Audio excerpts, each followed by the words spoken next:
niloloko mo kami mga Pilipino. Yun ang ibig sabihin. Pakisabi nga sa kanya, niloloko kami mga Pilipino. Niloloko mo kami. Sabihin mo, alam niya eh. Teka, alam mo, di ba? Niloloko. Alam mo yung niloloko? Kunyari ka pa eh. Niloloko mo ko eh. 你在骗我们菲律宾人，他是这样说。没有啊，真的没有啊， No, no, I didn't. No, 我真的没有骗他们。 I'm not really a loco. I'm not the loco. Hindi ko siyang sabi, loko-loko siya. I'm not loco. Ang ibig sabihin, niloloko niya ang Pilipino. He is making a big fool sa mga Pilipino natin. Pagkasaya mo nga sa kanya, please. Konti lang, no? Konti lang, no? Ito, atanungin kita. Kanina, sabi mo na naging maganda ang negosyo mo dahil meron kang nagtrabaho ka, may perseverance ka, may integrity ka. Yun ang sabi mo kanina, di ba? Oo. Bakit dito ka sa Pilipinas nagnegosyo, hindi sa China? 我听不见。Kasabot ka Bisaya? Marunong ba Chinese? Kasabot ka Bisaya? Pero si Alice ko, pwede makatulong. Can you help? Okay. Ang tanong ko ganito, bakit, sabi niya kasi, kaya gumanda ang kanyang negosyo rito because of hard work, perseverance, and integrity. Ngayon, ang tanong ko ganito, bakit siya nagnegosyo sa Pilipinas, hindi sa China?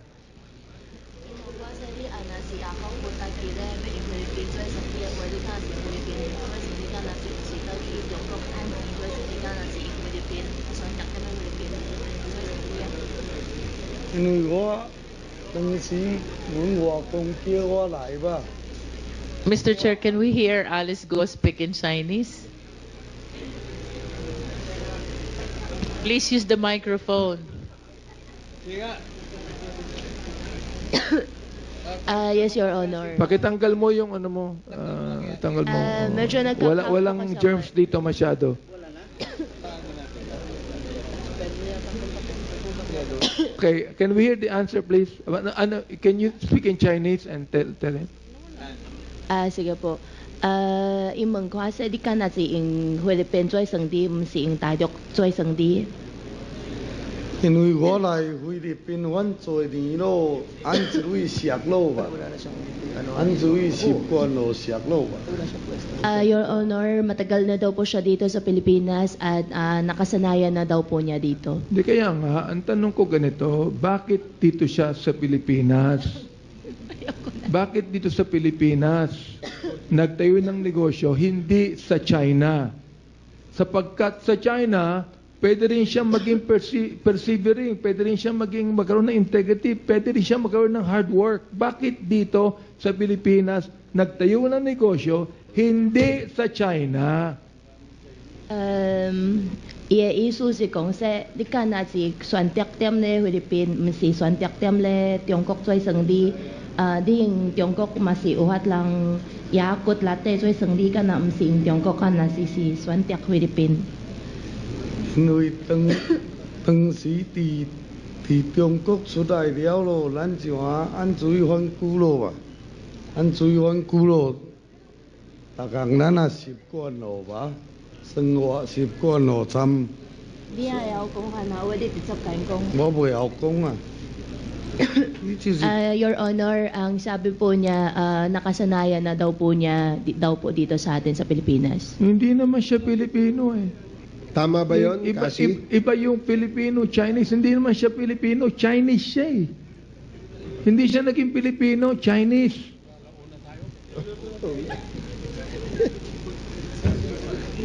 Di ba? Tama? Yes po, Mr. Chair. Ayun, tama daw. Pakitanong nga siya. Ikong sa dito唔是菲律賓lang, di si Jungkook lang. 個先啊是佇我心內哦，按水反骨咯，我家己都認為，像說咱是菲律賓人咯吧。Ano sabi? Hindi na kaya. Ano yung kasi? Go ahead. 伊只只是第一问你看说，为什么你选择菲律宾不是大陆？因为菲律宾这个环境咱习惯了吧，来反久了吧。因为菲律宾ako baka Tagalog baka hinay sa bilang. Mr. Kasi Chairman. ako sa dito. Yeah. Oh. Ayan. Mr. Chairman, Mr. Chairman, Overtime. Mr. Chair, with the indulgence of Congressman Abante, in the next hearing of the Quadcom, we'll not be asking for an interpreter anymore because Miss Alice Go will do the job for us. 他说 Alice 会帮你翻译的，我会请我做翻译的。你帮我 Yes, can we have the answer, please? 好，好，那 OK，继续。你 Let's continue. Hindi bale, sasagutin ko na lang. You tell him sapagkat dito sa Pilipinas, nabibili niya ang ibang opisyal dito ng pera. Meron ba siyang kaso sa China? Meron siyang kaso? wala pa. Any kaso? Wala pa daw. Wala. Wala kang kaso. Wala. Pero mo, alam mo yung kaso. 你在中国没有案件？没有啊。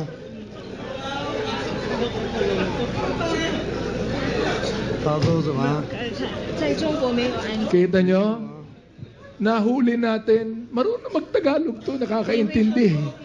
你听得懂？ Huling-huli. 有些一点懂，有些不懂，有些听懂说不出来。 Yeah, sometimes I understand, sometimes I don't, and sometimes I cannot express myself. Yes, oo. Sabi niya wala siyang kaso sa China. Correct. Yeah, 所以你在中国没有案件。 pero dito may kaso na siya. 但是你在这里有案件，你在这里菲律宾有案件。什么案件啊？ Anong case daw po? Anong kaso daw po?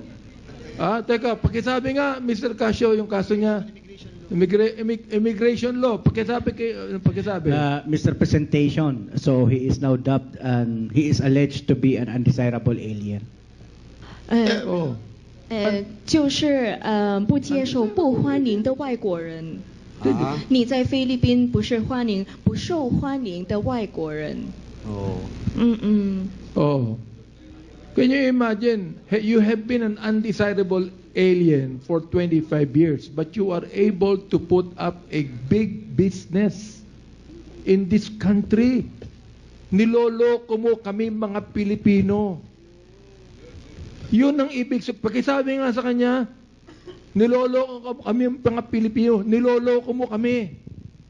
Sabihin mo, alam niya eh. Teka, alam mo, di ba? Niloloko. Alam mo yung niloloko? Kunyari ka pa eh. Niloloko mo ko eh. 你在骗我们菲律宾人，他是这样说。没有啊，真的没有啊。 No, I didn't. No. 我真的没有骗他们。 I'm not really a loco. I'm not the loco. Hindi ko siyang sabihin, loko-loko siya. I'm not loco. Ang ibig sabihin, niloloko niya ang Pilipino. He is making a big fool sa mga Pilipino natin. Pakisaya mo nga sa kanya, please. 你在当我们菲律宾人是白痴，你在骗我们。没有啊，真的啊，我不知道他怎么这样想我啊。 I don't know why you're thinking of me in that way. 哈 I don't know why you're thinking of me in that I don't know why you're here. 他说什么？我不知道你怎么懂得我刚才说的。他们说你在骗我们菲律宾人。然后 Kung ako, Mr. Chair, kukumpiskain na lang yung yaman nito at pauwi na sa China ito.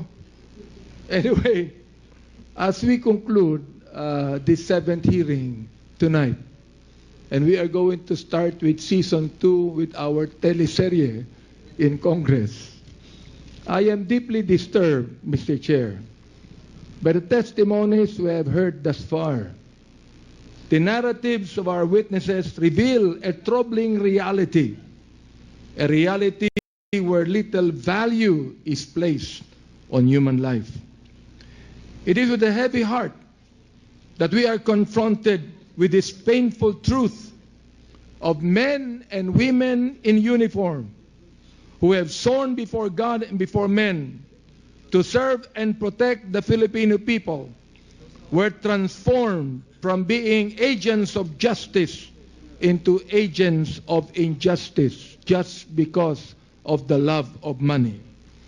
As it says in Galatians chapter 6, verse number 7, and I quote, "Be not deceived, God is not mocked, for whatsoever a man soweth, that shall he also reap."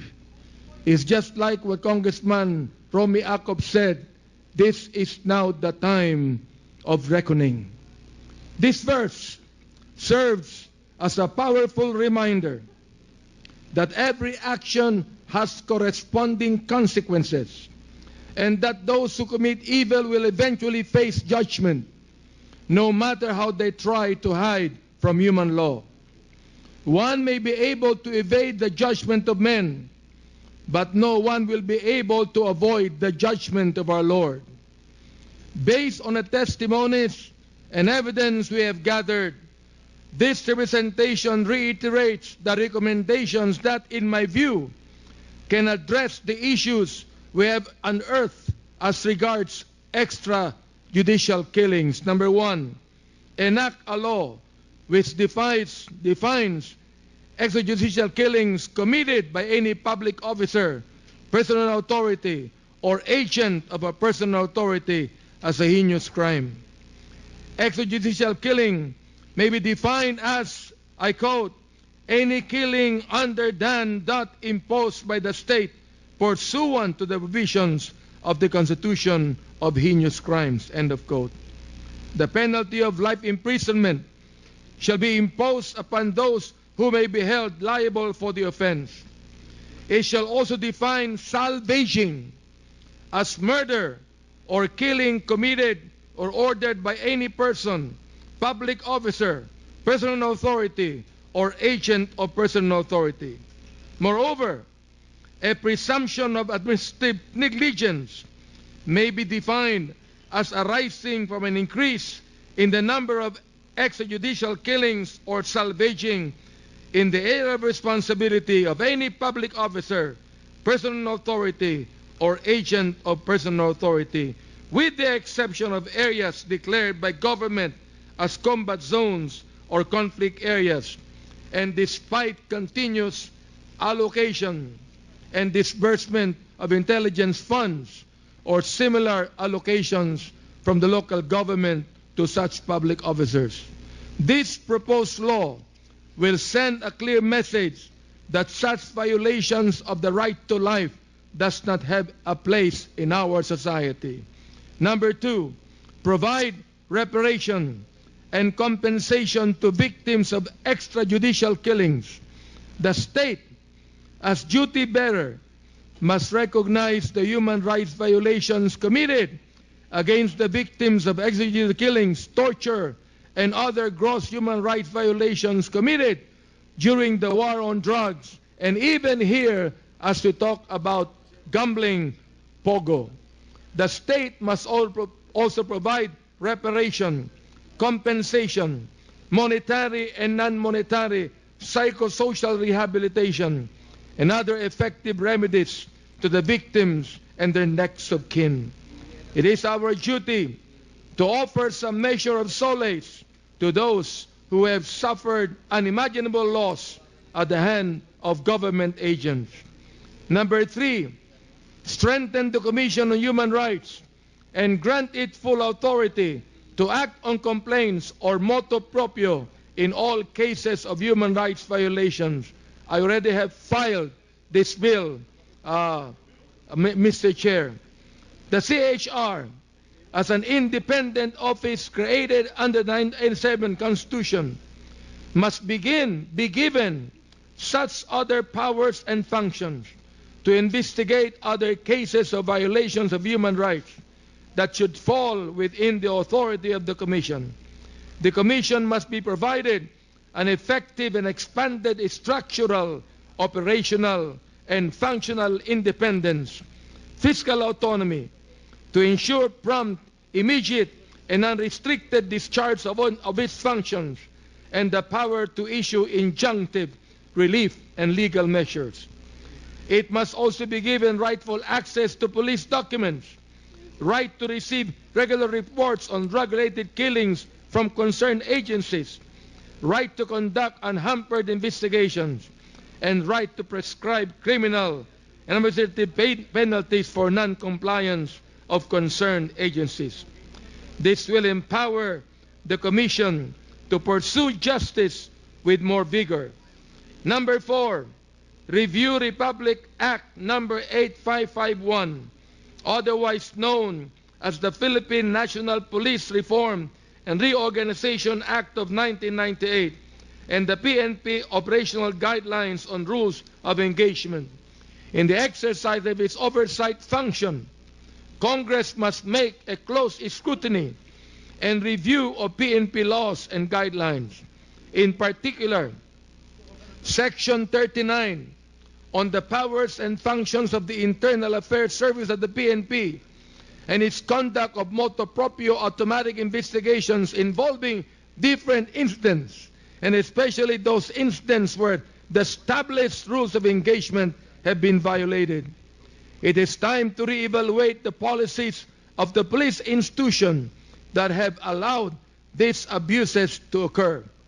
Number 5, create an independent and impartial mechanism or commission to investigate and bring perpetrators of drug-related extrajudicial killings to justice. The establishment of a commission to hold to account the violators of human rights in the anti-illegal drugs policy and ensure that those with command responsibilities be held accountable must be considered. Parenthetically, the Commission may also be directed to institutionalize mechanisms for providing adequate redress and reparation for the victims and their